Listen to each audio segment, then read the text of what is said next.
Sympathies are with all those affected. Barnaby Papadopoulos sent this report. Both of these trains were headed for London on Friday night, but this was where their journey ended.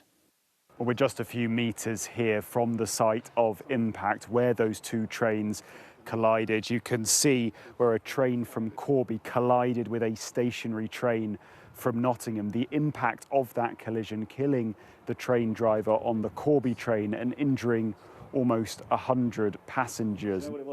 Brett Byatt was headed to a first date in London when disaster struck. I went into first aid training mode and I helped a gentleman off the floor, checked that he was fine. I said, "Can you stand?" He said yes, and I literally just got him over to the side and saw to two women on the floor that were bleeding and had broken limbs.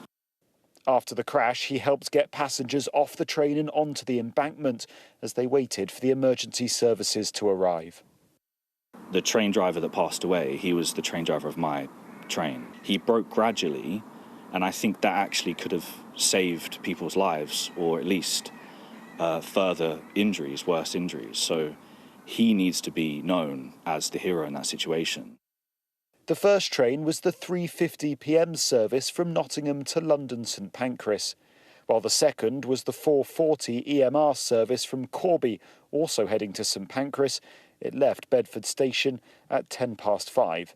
The collision happened just minutes later. Along with the death of a driver, 89 people were injured, 9 of whom remain in a critical condition in hospital. A huge operation was launched by the emergency services. Over 20 ambulances were dispatched to the scene, along with police and medical helicopters. Local hospitals urged people to only attend A&E if they had a genuine emergency, as they braced to deal with the influx of new patients. Tragically, as you just heard, one person sadly died at the scene. 11 people sustained very serious injuries and a further 32 serious injuries. A further 56 others also suffered minor injuries. Nina was in the front carriage of the front train when the crash happened. She wasn't hurt, but many were. We saw a man walking on the tracks with blood on his face, and I was quite scared for him in case there was another train coming. People were telling him, get off the track. So I saw a second person with blood all down them. And then I think, looking around more as we got off, there were more people who were on the floor. The paramedics were trying to get into the other train carriages. I saw someone on the floor in the doorway of one of the carriages. So yeah, it was quite shocking seeing people who had the more serious injuries.